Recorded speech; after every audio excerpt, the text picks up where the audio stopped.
Hi, what's up, guys? This is Not Your Ordinary Barber with N.Y.O Barbershop. So yeah, it's just CT Barber speaking with you guys. And today we are here with Barber Gems. We are at the Heartbreakers event here in Brooklyn. Um, she does interviews with barbers. She does, I guess you could say it's more like a in-person podcast because she does it in the barbershop. Is that correct? Yes. I'm going to let her So, introduce herself and we'll take it from there. hello. So my actual name is Giselle, but everybody knows me as Barber Gems. So Barber Gems is basically based on education. So what I do is I go around to different barber shops. I interview the barbers because me as a barber, when I was learning, I know that everybody does not cut the same. So I don't cut the same as the next barber. The next barber doesn't cut the same as the next barber. We all have different systems. There's multiple methods. So what I wanted to do was give the chance for people because I know from my area, there's a lot of people that are in high school that are 14 trying to learn how to cut hair. And a lot of people believe that cosmetology school teaches you how to cut hair, but I feel like it teaches you more on the sanitation, more on the history, and more so on everything based on that. So what I wanted to do is I wanted to show them and give them an opportunity to learn from every other barber. Because like I said, sometimes I might have a method that may work for you, but or there might be another barber that their method may work even better for you. So it's all just about every single barber trying to find their own system and also giving every barber the opportunity to show off their knowledge and to show it all the knowledge they have throughout their whole journey, basically. Now, how long have you been cutting hair and where do you work out of? So I've been cutting hair for almost 3 years, and I cut at Dappers in Bristol, New Jersey. How do you decided to get where do you want to keep? Because it's not the first time I've seen you at this competition. You say that one more time? Is this have you decided if you just want to go and start competing? Because it's not the first time I've seen you in competition. Yeah. So I actually competed twice. So I competed last year, not in 2023, but in 2022, I competed in Philly. And then just the one in Atlantic City, the Jersey Barber Show, I competed in tag team. And now next week I will be competing in Berks County. Now, do you do like lady barber competitions or just regular competition? I try to take it just more regular competitions. Yeah. Well, there's a barber that once told me that they were like, they don't believe more so in barber lady competitions because they feel like women are just good as men, you know? So I take it as that. Nah, that's really nice to hear because like we don't have like that's not very common nowadays. Yeah. So what you do is I couldn't hear too much, but what you do is you go around the barbershops and you look for like their perspective and give like their opinion to you so you can learn after that. Yeah, so for example, it's more so for anybody that's trying to learn how to cut hair. So what I do is like, for example, let's say I was interviewing you, right? So let's say if you were doing a mid fade with like waves on top or anything like that. Oh. Or with waves or anything like that on top. So what I would do is, so we would go and everything like that, right? And you would basically give a tutorial, like how do you do a mid fade, how you take off the top, how you shape up, and then basically we put it out to the social media. My editor edits it, everything like that, makes it cuts it up, and makes it look clean, and then we put it out so people can learn and get information off of that. That's really nice. Now, Wow. what made you want to get started doing something different? I really got into Barber Gems because I went to cosmetology school, and while being in cosmetology school, it was only me and one other barber. And I realized that there were so many men and women trying to become barbers, and people that were taking it seriously, they would go home and they would cut hair, and then they would come back and they would ask us, like, like, what do you think that I could do here? How do you think I can improve in such and such?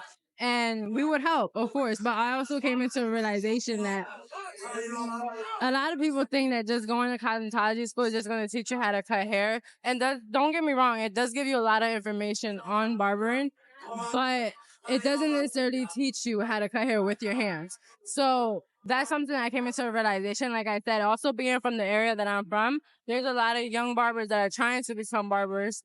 And I wanted to be able to give them a chance and opportunities to learn. Of course, there's always social media, there's always YouTube, there's always online courses, but why not just get free gems for right now, Now, another question. What made you want to get out of cosmetology and get into barbering? So I really did cosmetology. Well, I always knew I wanted to become a barber. I only went to cosmetology just because I didn't just want to title myself into the barbering industry because I knew I wanted to get into coloring. I knew I wanted to get into braiding. I knew I wanted to get into perms and everything like that. I didn't just want to just be a barber or just be there as a barber. And how did you actually, all right, because I know some schools don't really teach you in depth how to cut men's hair. You know, a lot of schools will just teach you how to pass a test. So how did you learn how to do all like these fades and sharp lines, so on and so forth? Okay, so shout out to the Dapper's crew because honestly, that's who I actually taught me. I would go in there every single day. When I was in high school, I would go in there every single day after high school. I would just sit there, sweep, like fold their towels, book their appointment, and just watch them cut hair and just learn as much as possible. And I would just go on YouTube and go and do online courses. And that's when I said there's so many resources online that there's no way you cannot learn. If you really want to learn, you'll learn. Another question. What is it like for a female barber? Like, I know sometimes at first it's probably hard because you got walk-ins and you're trying to build clientele. And they're kind of looking at you like, oh my God, you're a girl. Like, Yes. do you run into that still or no?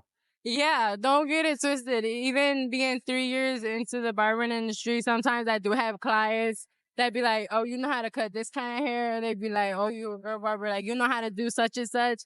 Or like, just because they see your appearances and they see you as a female, they're going to doubt you. But for me, I love it because it gives me that motivation. It gives me that push to be like, sit in my chair. I'm gonna take care of you because I'm gonna prove you wrong right now. I'm gonna spin you. You're gonna lean into the chair. You're With gonna be like, confidence. she knows what she's doing.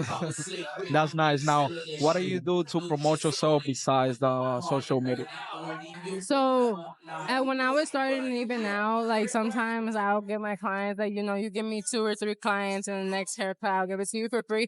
Honestly, that was one of my biggest helps that helped me build a clientele and build the loyal clientele that I have to today. And I'm truly blessed for. But also, even when starting off, like, a lot of people call them the OG methods, and don't get it, they are. But like, I would go around different barbershops, I would go around different stores, I would go anywhere I could, and I would promote myself. And you know how people make them big signs that they be like, we're buying houses or we're selling cars and stuff? I made a G-style sign, and I promoted my haircuts, I promoted Wow. my social media, I promoted any way I could. So yeah, so those are really one of my biggest promotions. Now I really just try to create as much content as I can, put out on social media, and just anytime that I can come in person. I also go to the gym. So the gym has also been a big help being in there. Of course, there's a lot of guys, so just promoting yourself. Also just of course everybody has the shy moments. I was not always an outgoing person, but being inside this industry, I feel like that's also been a big help, though.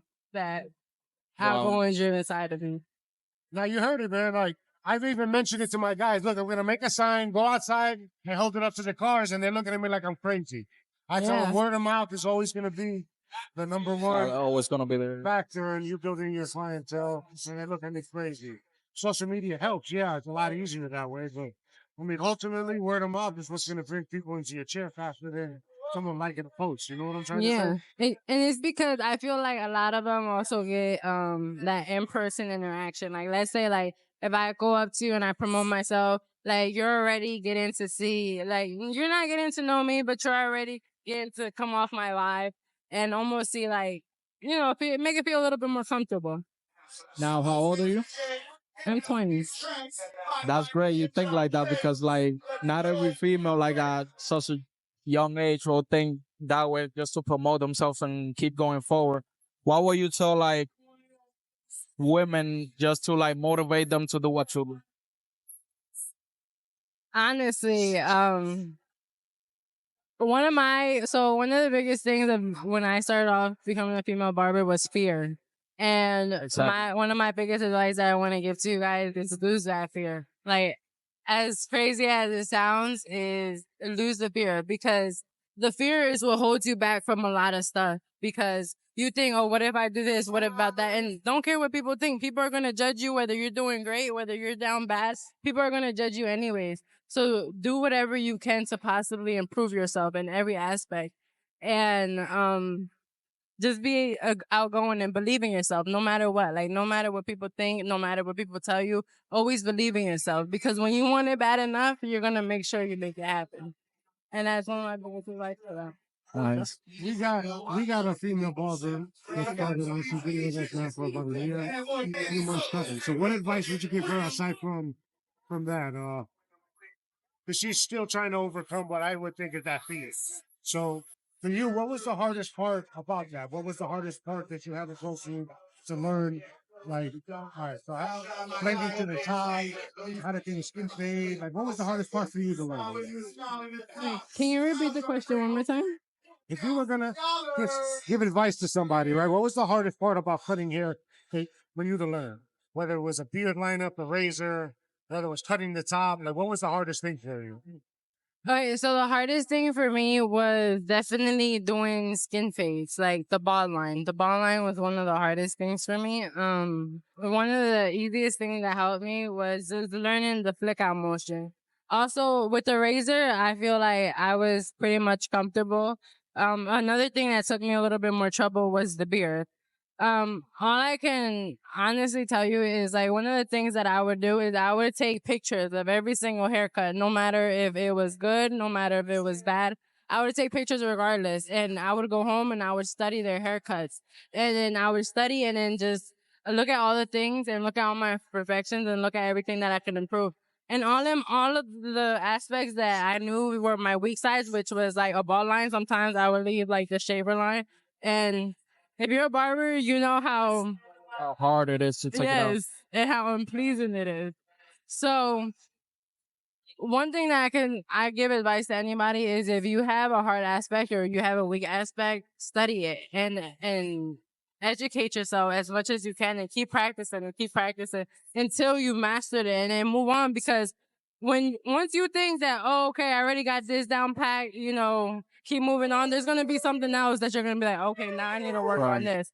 There's always room for you to learn and for you to improve. So my biggest advice is just try to master all your weak spots and then be your biggest critic. Be nice to yourself, but also criticize yourself because everybody's gonna do it. So, And be able to take criticism. yes. So a lot of, I mean, I can't say a lot of girls, but as barbers, you kind of have to have what's the word I'm looking for? Where you have to kind of fit and mold each person, and you have to be able to, to, to feel out their personality, right?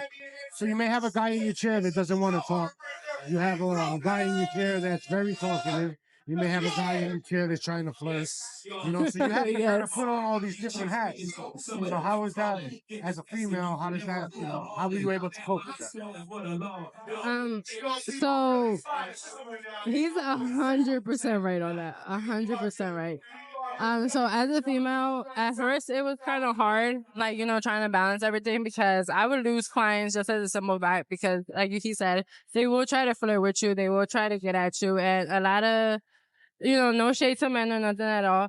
But some men, they don't like being rejected. Some men, like, they do kind of feel some kind of way. And then you lose them as a client, right? Or let's say that you're starting to interact with other barbers, anything like that. There's always going to be flirtation. So my biggest thing is try to find almost that balance to where like it's like if you're too rude, you lose the business, you lose any chance of working with them, you lose them as a client, whatever. But if you're too nice, then they start thinking, oh, I got a chance, or she likes me somehow. So it's just really about just being professional. Try to be professional as much as you can, even with your clients. Like one of the biggest ways that I deal with it with my clients when they try to flirt, they try to shoot their shot or anything like that. I just tell them respectfully, like, that's not how I work. I like to keep it professional. Like, you're my client. I'm your barber. Of course we could talk. I could be your therapist, whatever the case may be. But outside of that, there's no relationship because you're just my client. I'm just your barber. And that's the best way to keep it because, like I said, when you're too nice or sometimes you show too much, people misinterpret that and take it into something that's totally not. So my best advice is try to be as professional as you possibly can, but still be yourself. Nice. What every barber has something that's happened to them in the barbershop that sticks out in their mind. They can talk about every day for the rest of their life. So, what is that one thing that's happened to you in a barbershop that you were like, oh man, this was the craziest thing that's ever happened to me? Okay, so one time I was cutting one of my clients, right? I don't know if he was, messing up, cheating, doing what he was doing, but I was in the middle of cutting him, whatever the case may be. His woman, his girlfriend, comes in and she just has a pack of clothes, right? Just a pack of clothes. And she's just throwing it at him while he's in the chair. Like, I'm telling you, it's a room full of men. We're all in the barber shop. And it's just this woman going off on him, telling he's a piece of you know what, and all this, and basically throwing all of the stuff that he's been doing in his face. And like, then she just started saying, on top of that, you got a female barber, didn't even mention nothing, da da da. So I got dragged into it without even wanting to be into it.